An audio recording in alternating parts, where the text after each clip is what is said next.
जय श्री राम सभी सनातनी भाइयों को। दोस्तों आज हम बात करेंगे दिल्ली में होने वाले विधानसभा चुनाव के बारे में। दोस्तों जैसे कि आप जानते हैं कि जनवरी फर्स्ट वीक या सेकंड वीक तक अनाउंसमेंट हो सकती है इलेक्शन कमीशन के द्वारा कि दिल्ली के चुनाव कब होंगे। होपफुली फरवरी के एंड तक ये चुनाव हो सकता है दोस्तों दिल्ली में। दोस्तों इस बार दिल्ली में अहम 3 पार्टियां हैं, आम आदमी पार्टी, कांग्रेस और भाजपा। कांग्रेस और आम आदमी पार्टी ने दोनों ने अलग अलग बयान दे दिए हैं कि हम इस बार चुनाव अकेले से लड़ेंगे, हम इंडिया अलायंस के तहत साथ में नहीं लड़ रहे हैं। दोस्तों इस बार आम आदमी पार्टी काफी टेंशन में है क्योंकि दिल्ली के अंदर में एक एंटी इनकम्बेंसी बहुत दिखाई दे रही है जनता के बीच में। इसीलिए इन्होंने 70 के 70 अपने कैंडिडेट्स की लिस्ट सूची जारी कर दी है दोस्तों, जिसमें से 70 से 80% पुराने सांसदों को रिप्लेस कर दिया गया है नए कैंडिडेट्स के नाम से, क्योंकि ये लोग अपने अपने क्षेत्र में जाते नहीं थे दोस्तों। 5-5 साल दिखे ही नहीं है ये लोग, और वहां की जनता अभी गुस्सा है कि सड़क की प्रॉब्लम है, वहां पे पानी की दिक्कत आ रही है दोस्तों। पीने का पानी हुआ तो है ही नहीं, ऐसा हाल हो रहा है कि टैंकर माफिया कभी कभार जाता है 2-3 दिन में वहां पे, तब जाके इनको पानी मिल पाता, और नल खोल के देखते हैं तो काला पानी मिलता है। प्लस लोकल कैंडिडेट का क्या दिक्कत आती है कि कहीं पे भी मेडिकल का काम हो, पब्लिक के कोई भी पब्लिक वेलफेयर के काम हो वो करवा सकती है पब्लिक, लेकिन 5 साल तक दिखाई नहीं दिए तो पब्लिक गुस्सा होगी।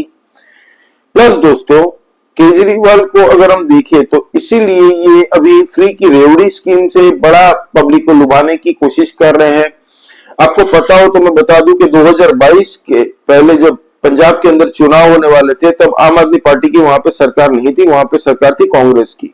अब दोस्तों उस वक्त में इन्होंने वादा किया था कि हम जैसे ही पंजाब में हमारी सरकार बनती है हम हर महिलाओं के खाते में 1000 रुपए डालेंगे, है ना। दोस्तों आज दिसंबर महीना 2024 चल रहा है, अभी तक एक फुटी कौड़ी नहीं मिली है। अब अरविंद केजरीवाल यही लॉलीपॉप दिल्ली की जनता को देने की कोशिश कर रहे हैं कि हर महिलाओं के खाते में हम लोग 1000 रुपए की जगह अब 2100 रुपए देंगे, जबकि दिल्ली के जो फाइनेंस डिपार्टमेंट के लोग हैं अधिकारी, वो लोगों ने रेड फ्लैग जाहिर किया कि भाई ये सुसाइडल है दिल्ली के लिए। दिल्ली ऑलरेडी इस बार पहली बार 32 साल के बाद में दोस्तों लॉस में जा रहा है, डेफिसिट दिखाया इन्होंने। और आतिशी मार्लेना से जब पूछा गया तब उन्होंने कहा इसमें कौन सी बड़ी बात है, हर राज्य लॉस में जाते हैं, प्रॉफिट भी करते हैं। लेकिन उन्होंने इतनी कैजुअली से कहा है दोस्तों कि लोग तब संदेह करते हैं कि भाई लॉस में क्यों जा रहा है, काम अगर किया हो तब खसारे में जाए, दिक्कत नहीं है कि चलो काम दिखता है। लेकिन दिल्ली के अंदर में दोस्तों सड़कें खुदी पड़ी है, मेडिकल हेल्थ फैसिलिटी बहुत खस्ता हाल है दोस्तों, एजुकेशन सिस्टम का खस्ता हाल है, वहां की भी बात करूंगा मैं। ये जो अभी अरविंद केजरीवाल ने परसों दिन को बाबा भीमराव अंबेडकर जी के नाम पे एक स्कीम लॉन्च की, जहां पे दलित बच्चों को विदेश में पढ़ने के लिए स्कॉलरशिप भी दिल्ली गवर्नमेंट मुहैया कराएगी, ये उन्होंने अनाउंस किए। लेकिन कब, सारे के सारे अनाउंसमेंट करेगी चुनाव जीतने के बाद में। सरकार भी आम आदमी पार्टी की अभी दिल्ली में है, और इतने टाइम से 10 साल से ये लोग दिल्ली में है, तब इन्होंने घंटा कुछ नहीं किया पब्लिक के लिए। पब्लिक यही पूछ रही है कि भाई तुम कह रहे हो कि हमारी सरकार बनते के साथ ही पानी का जितना भी बिल है ये अभी आप लोग मत भरिए, हम लोग आते के साथ ही इसको रिवोक कर देंगे, आपको देना ही नहीं पड़ेगा 1 रुपया। तो भाई अभी भी तुम्हारी सरकार है, अभी भी जनता के बिल माफ कर दो ना। पहली बात तो ये है। दूसरी बात ये है कि तो बिल पहुंचे कैसे जनता तक, तुम्हारी सरकार है, तुम्हारा मैनेजमेंट है, ये बिल किसने पहुंचाया।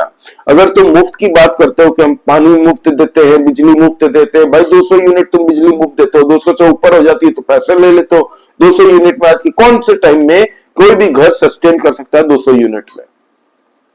लेकिन इनको बस बोलते हैं ना कि पब्लिक को बोलना है, सोशल मीडिया के दौर में ये झूठ नहीं चल सकता। और कांग्रेस भी यही मुद्दा उठा रही है। संदीप दीक्षित इनके खिलाफ शायद मुझे लग रहा है कि अरविंद केजरीवाल के खिलाफ चुनाव लड़ सकते हैं। यही रीजन है क्योंकि मनीष सिसोदिया को पतपड़गंज सीट से हटा के इनको जंगपुरा में डाल दिया गया है, दूसरी सीट दी है। अब दोस्तों अभी अरविंद केजरीवाल के जो आम आदमी पार्टी के दूसरे मेंबर है संजय सिंह और अरविंद केजरीवाल कह रहे हैं कि हमारे पूर्वांचली भाइयों को बीजेपी यहां से वोटर लिस्ट से नाम उनका काट रही है। पहले ये पूरा इंसिडेंट क्या है ये मैं आपको समझाता हूं दोस्तों। इलीगल बांग्लादेशी और रोहिंग्या जो फर्जी तरीके से दोस्तों इनका नाम वोटर लिस्ट में डाला गया है, और इनके फेक डॉक्यूमेंट हाल ही में बनते जा रहे हैं दोस्तों। जब भी चुनाव से पहले इनके सारे डॉक्यूमेंट तैयार हो रहे हैं और इनको सिस्टमेटिकली बसाया जा रहा है, as a vote bank use किया जा रहा है दोस्तों। ये खाली बीजेपी नहीं कह रही है, ये कांग्रेस भी कह रही है दोस्तों। और वहां के जितने भी लोकल लोग हैं वो भी कह रहे हैं कि यहाँ पे गतिविधि बहुत अजीब सी हो गई है कुछ टाइम में और यहाँ पे लोकल क्राइम भी बढ़ रहे हैं।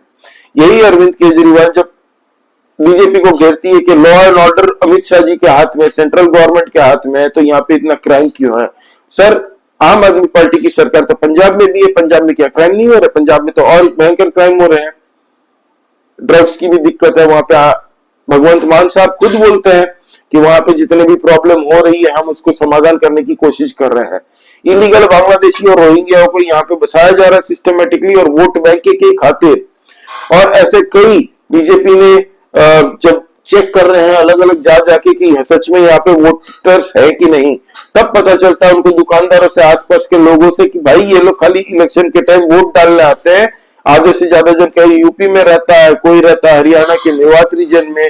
तो ये सच है दोस्तों, ये वीडियो आप देखिए। पहले जब इस विषय में चर्चा चल रही थी तो संजय सिंह जी जो बहुत जोर जोर से चिल्ला करके झूठ बोलते हैं, केजरीवाल जी बहुत धीरे धीरे ड्रामे के तरीके से झूठ बोलते हैं और संजय सिंह जी वही झूठ बहुत जोर जोर से चिल्ला कर बोलते हैं। बहुत जोर जोर से चिल्ला करके संजय सिंह जी पूछ रहे थे आपने कैसे वोट काट दिया, आपने राम सिंह का कैसे वोट काट दिया, राम का वोट कैसे काट दिया, ये तो हमारे पूर्वांचल के भाई हैं।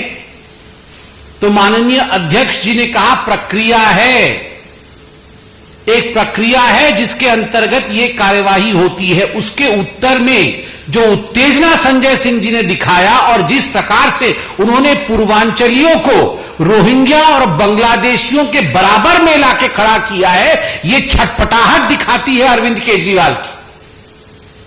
अरविंद केजरीवाल जानते हैं कि इस बार वो दिल्ली की चुनाव हार रहे हैं। अरविंद केजरीवाल जी जानते हैं कि शराब घोटाला जो उन्होंने किया है, जिसके कारण उन्हें जेल के सलाखों के पीछे रहना पड़ा, उसका खामियाजा उन्हें भुगतना पड़ेगा। अरविंद केजरीवाल जी भली भांति जानते हैं उनके डिप्टी चीफ मिनिस्टर जेल के सलाखों के पीछे 1 वर्ष से अधिक समय के लिए रहे, उनके मिनिस्टर सत्येंद्र जैन जेल के पीछे रहे। उसके पीछे कारण है करप्शन, भ्रष्टाचार, और उस भ्रष्टाचार के आग में आज वो झुलसे पड़े हैं। जनता उनको माफ नहीं करने वाली। और इसी कारण से किस प्रकार से हिंदू मुस्लिम लड़ा दिया जाए, किस प्रकार से तुष्टीकरण को लाया जाए, किस प्रकार से जो है नहीं वैसा एक नैरेटिव सेट कर दिया जाए। अरे आप जेपी नड्डा जी के लिए बोल रहे हैं, नड्डा जी का जन्म पटना में हुआ, नड्डा जी पूर्वांचली, नड्डा जी पटना में पढ़े। जितना बिहार को नड्डा जी समझते हैं, पूर्वांचल को समझते हैं, आपको क्या लगता है नड्डा जी कंपेयर कर रहे थे? नड्डा जी को और भारतीय जनता पार्टी को पता है रोहिंग्या कौन है, बांग्लादेशी कौन है और घुसपैठिया कौन है। हमें पता है पूर्वांचली हमारा आन बान शान है। और अरविंद केजरीवाल जी ये रोहिंग्या, बांग्लादेशी, घुसपैठियों का साथ आप देते हैं। 12 दिसंबर अभी गया है, बहन निर्भया अभी भी हमारे स्मृति पटल में अभी भी उसका चित्र याद है, उसकी स्मृति अभी भी सजीव है। मुझे याद है जब फांसी की सजा सुनाई गई थी, उस एक व्यक्ति के लिए तुष्टीकरण के नाते अरविंद केजरीवाल जी गिड़गिड़ा रहे थे कि उस बच्चे को फांसी मत देना, वो अल्प समुदाय संप्रदाय का है, मैं उसे सिलाई की मशीन दूंगा, मैं उसे सिलाई की मशीन दूंगा, वो बहुत अच्छा काम करेगा, बड़ा नाम रोशन करेगा। अरे धिक्कार!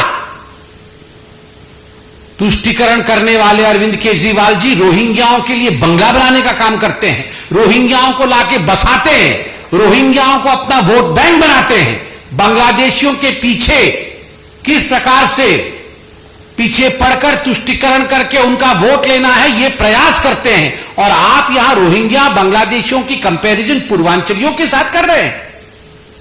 और यहां हम स्पष्ट रूप से कह दें, प्रक्रिया के अंतर्गत यदि संबित पात्रा हो, यदि संजय मयूख हो और आप में से भी कोई अगर यहां का वोटर नहीं है, तो एक प्रक्रिया है भाई, और उस प्रक्रिया में हर पॉलिटिकल पार्टी का BA ले, बूथ लेवल एजेंट होता है, जो सरकारी अपॉइंटी BLO बूथ लेवल जो ऑफिसर होता है उसके साथ काम करके वोट नाम जोड़ना, वोट पत्र में वोटर लिस्ट में नाम जोड़ना और नाम काटने का काम करता है। जब हमारे अरविंद केजरीवाल जी 11,000 वोट कट गए, वोट कट गए, वोट कट गए, ये तो बता रहे थे। जब 11,000 वोट कट गए, हमारे BLA ने चलिए लिख के दिया, तो आपके BLA क्या कर रहे थे? आपके BLA क्या कर रहे थे? उस समय आपके BLA सोए हुए थे, उस समय आपके BLA देख नहीं रहे थे वोट क्यों कट रहा है। इनका कटना नहीं चाहिए, क्योंकि आपने BLA नहीं बनाया हुआ था। आप चाहते थे कि उनका वोट कटे, हमने भी चाहा कि जो लोग वोटर नहीं है उनका वोट कटे। आप अब दोस्तों ये टोटल हो रहा है माजरा। अभी अरविंद केजरीवाल ने नई स्कीम लगाई है दोस्तों, उसका नाम दिया संजीवनी। संजीवनी जो हेल्थ योजना, हेल्थ के लिए। अब दोस्तों संजीवनी योजना अब आप लॉन्च कर रहे हो जबकि चुनाव को 2 महीने बचे हुए हैं। क्या रीजन है इसमें? 10 साल से आप जो पूर्वांचलियों के बारे में बोल रहे हो कि अभी कि आपको दर्द से लग रहा है कि बीजेपी एंटी पूर्वांचली है, क्यों? क्योंकि ये इलीगल रोहिंग्या और बांग्लादेशी को निकाल रहे हैं। जब उनकी नाम लिस्ट कट रहा है तो अरविंद केजरीवाल अब उनका नाम लेके तो बोल नहीं सकते कि हाँ आप इलीगल बांग्लादेशी और रोहिंग्या को क्यों निकाल रहे हो। तब ये लोग क्या कर रहे हैं, ट्विस्ट को करके बोल रहे हैं पूर्वांचलियों को निकाल रहे हो। ये ऐसे ट्विस्ट करके जनता को बेवकूफ समझ रहा है। अब दोस्तों मेन बात है पूर्वांचली। अरविंद केजरीवाल ने कोविड के टाइम में क्या कहा था पता है आपको? पूर्वांचलियों के लिए कहा था कि यूपी बिहार से ये लोग आते हैं, 500-500 रुपए की टिकट कटा के ट्रेन में, और यहाँ पे 5 लाख रुपए की हेल्थ अपनी चिकित्सा करवा के चले जाते हैं। फिर तो ये आप बाहर दिल्ली गवर्नमेंट पे पड़ता है, इतना पैसा हमारा वेस्ट होता है। आप ये वीडियो सुनिए इनकी। ऐसा है कि बिहार से एक आदमी 500 रुपए की टिकट लेता है, दिल्ली में आता है, अस्पताल में 5 लाख रुपए का ऑपरेशन फ्री में करा के वापस चला जाता है। अस्पताल में 5 लाख रुपए का ऑपरेशन फ्री में करा के वापस चला जाता है। क्योंकि बिहार प्लेन लैंड, उपजाऊ लैंड, फर्टाइल, लोहा फेंक दो AK-47 निकल आए। अब सबके पास खेत है, 5 मीटर में पानी है, टेंशन चुनौती ज्यादा है नहीं जीवन में। अब जिसके पास 50 बीघा, 100 बीघा, 150 बीघा खेत है, बैठे सुबह उठे, बाइक उठाई, गांव के बगल वाली बाजार में आ गए और शुरू हो गया। तैयारी बहुत लगा रहा है अपने आप को कि बिहार और यूपी वालों के लिए ये क्या सोचता है। तो देखा दोस्तों ये हो रहा है अभी इलेक्शन क्योंकि पास में है तो इनका पूर्वांचली प्यार बढ़ रहा है दोस्तों। ये ऑटो वाले से मिल रहे हैं, खैर मिले कोई दिक्कत नहीं है, आप मिलते रहिए सबसे, आप अपना प्रचार का काम करिए, पब्लिक से जाके वोट दीजिए। लेकिन इस बार ग्राउंड में ये स्थिति है कि आम आदमी पार्टी को दिल्ली के अंदर में लोग इस बार नहीं चाहते हैं। आप दोस्तों सोचिए कि वर्ल्ड की जितनी भी बड़ी बड़ी कंट्रीज है, इंडिया की बात नहीं कर रहा हूं, अभी एक सेकंड के लिए इंडिया को साइड में रखा, हमारे भारत को। अब दोस्तों वर्ल्ड की जितनी भी है उन सब कंट्रीज के कैपिटल सिटी को आप एक बार जाके देखिए और कंपेयर बाद में कीजिए हमारे कैपिटल के साथ में। दोस्तों आज जितनी बुरी स्थिति में दिल्ली है हमारा, ये दोस्तों पहले कभी नहीं था। शीला दीक्षित के वक्त में दोस्तों एटलीस्ट काम अच्छा होता था, खराब नहीं होता था। करप्शन के मामले में थोड़ा घिर गए थे वो लोग और सेंट्रल गवर्नमेंट के लॉ एंड ऑर्डर में भी घिरे थे। लेकिन ये जो पूरा प्रोपेगेंडा चलाया जा रहा है दोस्तों कि दिल्ली में हमने ये कर दिया वो कर दिया, ये पूरा फर्जी है दोस्तों। अब बात करते हैं एजुकेशन सिस्टम की। कल मनीष सिसोदिया जी और आम आदमी पार्टी ने अपने एक्स हैंडल पे इन्होंने लिखा कि हम पढ़ाई लिखाई में हमने इतने 1000 करोड़ रुपए खर्चे कर दिए हैं। दोस्तों पिछले 1-1.5 साल में ना, 1-2 साल के अंदर में दोस्तों 2,75,000 स्टूडेंट्स ने पढ़ाई छोड़ दी है, ये रिपोर्ट आ रही है। 9वीं और 11वीं तक सोचिए, 9वीं और 11वीं के स्टूडेंट्स लोग, और ये एजुकेशन सिस्टम को वर्ल्ड क्लास बनाने की कोशिश। ये लोग खाली एडवर्टीजमेंट दे सकते हैं न्यूयॉर्क टाइम्स में, विदेशी पैसा दे दे के वहां पे आप पैसा दो आपकी एडवर्टीजमेंट हो जाएगी। मैं अगर पैसे डालता हूं तो वो लोग मेरी भी कर देंगे एडवर्टीजमेंट। ये सच्चाई है आज के दिन की दोस्तों। कोई अपना फालतू में वो न्यूज़पेपर का आर्टिकल वो पेज ऐसे ही नहीं दे देता आपको वहां पे स्पेस, अगर कोई बड़ी जेन्युइन न्यूज ना हो तो। फिर दोस्तों इन्होंने कहा कि हम आते के साथ में ये कर देंगे, सफाई अभियान हम लोग पूरी तरह से पूरे दिल्ली में चालू करेंगे, दिल्ली में यमुना साफ कर देंगे। दोस्तों सेंट्रल गवर्नमेंट ने 8,000 साढ़े 8,000 रुपए दिए हुए थे यमुना फंड के नाम पे, यमुना योजना की साफ करने के लिए। कहां गए वो पैसे? सबसे बड़ी बात पता है दोस्तों क्या हो रहा है दिल्ली में? दिल्ली के सीएजी 1.5 साल से 400 दिन के ऊपर हो गए दोस्तों, ये अभी तक अरविंद केजरीवाल ने जनता के सामने नहीं लेके आया है। जबकि एलजी साहब ने कहा है कि भाई सीएजी रिपोर्ट अब जनता के सामने लाओ, पार्लियामेंट विधानसभा के अंदर विधानसभा बुलाओ और 19 और 20 दिसंबर को आप विधानसभा में पब्लिक करो वो फाइल, क्योंकि कोई भी फाइल अगर विधानसभा में आती है तो वो जनता के लिए वो ओपन हो जाती है, जनता को तो पता चले। लेकिन इन्होंने 19 और 20 तारीख को नहीं बुलाई, बंक कर दिया। क्यों पता है? क्योंकि एक बार ये सारी सीएजी की रिपोर्ट अगर आ गई दोस्तों जनता के सामने, तो दिल्ली के हर एक बच्चा नहीं, पूरे पैन इंडिया में हर एक आदमी को पता चल जाएगा कि दिल्ली में किस तरीके से हर डिपार्टमेंट में भ्रष्टाचार हुआ है। 14 रिपोर्ट है दोस्तों, इसमें अलग अलग डिपार्टमेंट है, हेल्थ, ट्रांसपोर्ट, एजुकेशन, एनवायरमेंट, ये सारे। तो इसीलिए दोस्तों 1.5 साल से ये बैठ गए हैं, 400 दिन से ऊपर से ज्यादा हो गए दोस्तों। अभी तक सीएजी रिपोर्ट पब्लिक में जब जाहिर नहीं की है। दिल्ली की एलजी साहब को अभी ये पब्लिक कर देना चाहिए, स्पेशली जब आम आदमी पार्टी नहीं करना चाहती है। दिल्ली की जनता का इतना हक बनता है कि उनके टैक्स पे पेयर के पैसे से कहां क्या पैसे गया है, और चुनाव से पहले अगर ये जनता को नहीं पता चलता कि कितना भ्रष्टाचार हुआ है, कौन कौन से डिपार्टमेंट में क्या क्या काम हुआ है, अगर भ्रष्टाचार नहीं भी किया है तो दिल्ली के जनता को वह वोट देने से पहले पूरा हक बनता है कि मैं किसको वोट दे रहा हूं। और ये अब लीडर ऑफ ऑपोजिशन के नाते भाजपा की जिम्मेदारी है कि अगर आम आदमी पार्टी सीएजी रिपोर्ट नहीं लाती है विधानसभा में, ये जनता को उजागर नहीं करती है, तो ये भाजपा को करना चाहिए। 8,500 करोड़ रुपए जो सेंटर ने दिए थे यमुना में, आप यमुना नदी के बारे में जाकर देख लीजिए दोस्तों क्या हाल बना के रखा है दिल्ली में। पहले टर्म में कहा था कि हम आते के साथ 2 साल 3 साल के अंदर में ये पूरे यमुना स्वच्छ कर देंगे, फिर नहीं कर पाए तो दूसरी बार कहा हमें एक और मौका दीजिए, हम दूसरी बार में पक्का कर लेंगे, आपकी फैमिली के साथ मैं डुबकी लगाऊंगा। अभी तीसरी बार अभी आज तक में एक इंटरव्यू देते हुए इन्होंने कहा कि हाँ मैं मानता हूं कि मेरे से वादा पूरा नहीं हुआ, फिर एक टर्म मुझे दीजिए, मैं करके दिखाऊंगा। दोस्तों ये जो लारा लगभग आते हैं ना, ये जो रेवड़ी पॉलिटिक्स दिखाते हैं ना अरविंद केजरीवाल जी, ये इतनी सिंपल नहीं है। इस बार कांग्रेस भी मैदान में अलग से उड़ रही है, इसलिए इनके तोते उड़े हुए हैं और ये जान चुके हैं कि जनता इस बार एंटी आम आदमी पार्टी है दिल्ली में। ये भले जितनी भी मार्केटिंग कर ले, इनके आम आदमी पार्टी के कार्यकर्ता दिखाना चाहे कि लोग जनता इनके साथ है, लेकिन to be honest precise Delhi में आप खुद जाके लोगों से बात कीजिए, आपको पूरा पता चल जाएगा। आपके जान पहचान वाले कोई वहां पे हो तो आप खाली इतना पूछ लीजिए उनसे कि भाई 5 साल में क्या क्या काम हुआ दिल्ली के अंदर में, वो आपको बता देंगे। पीने का पानी की दिक्कत दोस्तों आज सबसे बड़ी प्रॉब्लम है वहां पे, पीने के पानी की दिक्कत से लोग परेशान है दोस्तों।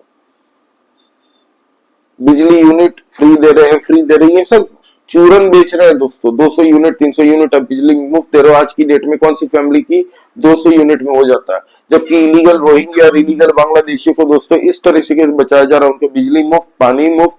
उनके लिए 200 यूनिट बहुत है ना भाई, अंधेरे में जीने वालों के लिए 200 यूनिट बहुत है। फिर हेल्थ केयर, इनकी फैमिली को 10-10 हजार रुपए दिए गए। खुद अमानतुल्लाह खान ने कहा ये बात, पुरानी वीडियो उनकी देख लीजिए।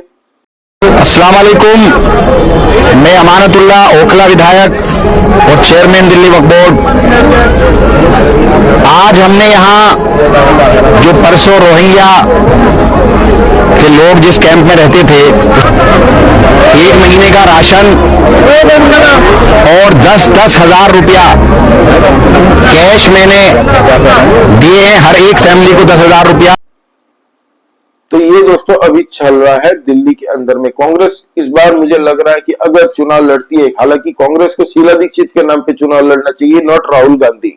मेरी अगर कांग्रेस मानती है तो शीला दीक्षित के नाम पे लड़ना चाहिए, क्योंकि शीला दीक्षित को याद कर रहे हैं लोग। और आने वाले टाइम में दोस्तों भाजपा ही जीतेगी अगर कांग्रेस ने अपने दमखम पे चुनाव लड़ा। 10% वोट के लिए भी 10% अगर आम आदमी पार्टी का वोटिंग परसेंटेज अगर 10% कांग्रेस लेके आ जाती है तो आप लिख के रखिए भाजपा की सरकार बनेगी। और आने वाले 5 साल के बाद लोगों को पता चलेगा कि पिछले 10 साल से हमको कितना बेवकूफ बनाया आम आदमी पार्टी ने, क्योंकि भाजपा ने हमेशा अपना प्रशासन भाजपा का बहुत अच्छा रखता है दोस्तों, वो लोग क्लीन रखते हैं अपनी सिटी को जहां पे रहते हैं। आप भारत भाजपा के कोई भी राज्य को देख लीजिए। अब दोस्तों दिल्ली तो कैपिटल है, ये प्रधानमंत्री जी का भी एक सपना है कि भारत जैसी देश की राजधानी हमेशा टॉप पे होनी चाहिए, टॉप 3, 4, 5 में होनी चाहिए। लेकिन ये दुर्भाग्य है कि जब से नरेंद्र मोदी जी प्राइम मिनिस्टर बने हैं तब से अरविंद केजरीवाल दिल्ली में बैठे और दिल्ली के लोकल जो काम है दोस्तों, अब तो एमसीडी पे भी ठिकरा नहीं फोड़ सकते कि एमसीडी काम ठीक से नहीं कर रही है। अब तो एमसीडी भी इनके पास में है ना, काम करवा लो।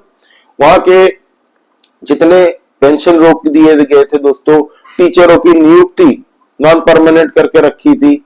आप कोई भी मुद्दा लीजिए, सब भड़के हुए इस बार। डीटीसी बस के जितने भी एम्प्लॉइज है इनको निकाल दिया, अचानक से बोल दिया गया कि नहीं कोई जरूरत नहीं है आप लोगों की, फिर से 1 महीने के लिए बुला लेते हैं।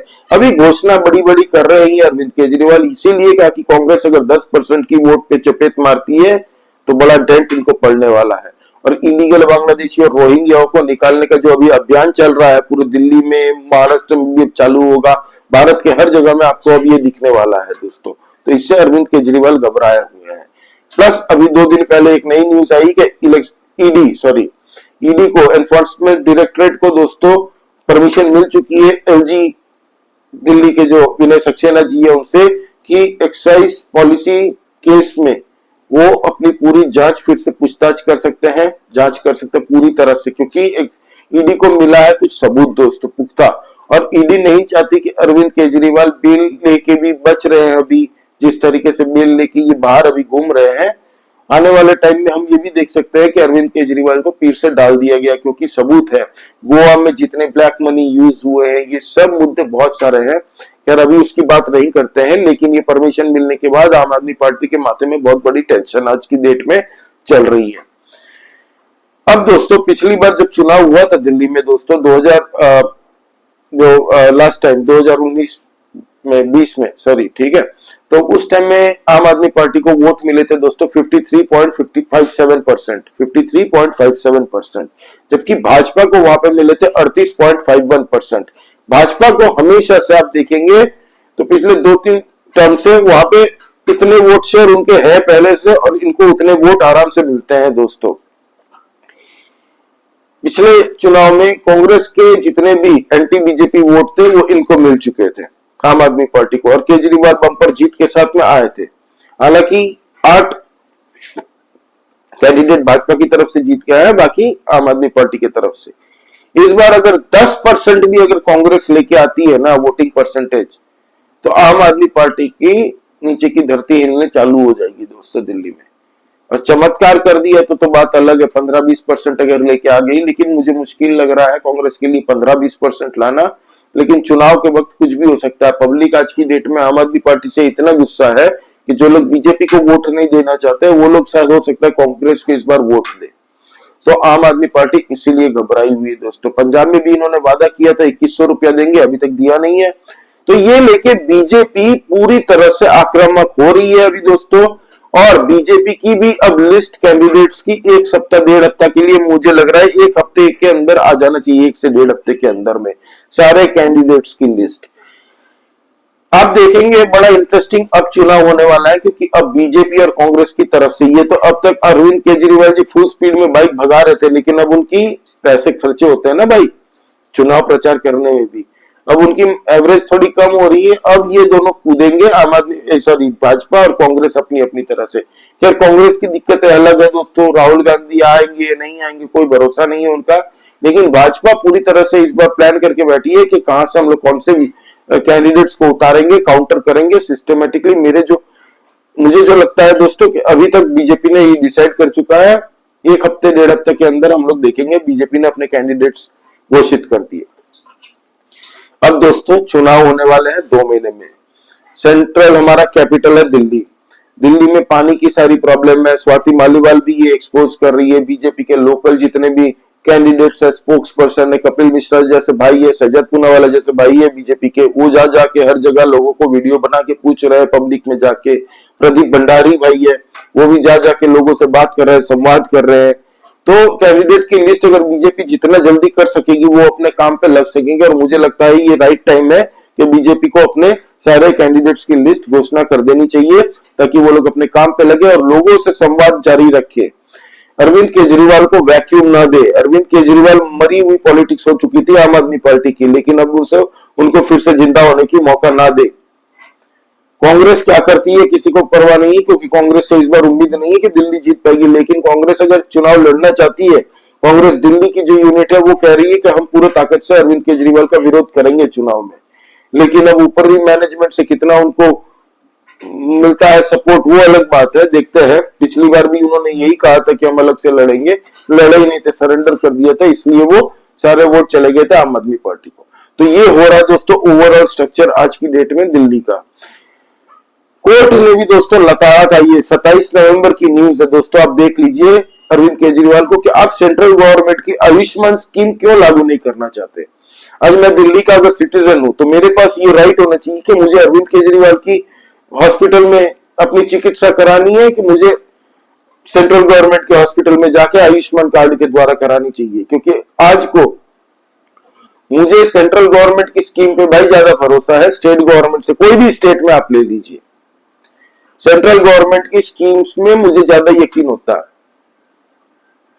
तो लोगों को ये अपना अधिकार होना चाहिए कि वो कौन सी स्कीम में जाना चाहिए। और अरविंद केजरीवाल को लताड़ा था कोर्ट ने कि आयुष्मान जो स्कीम है सेंट्रल गवर्नमेंट की वो क्यों लागू नहीं है, आप बताइए, होना चाहिए लागू।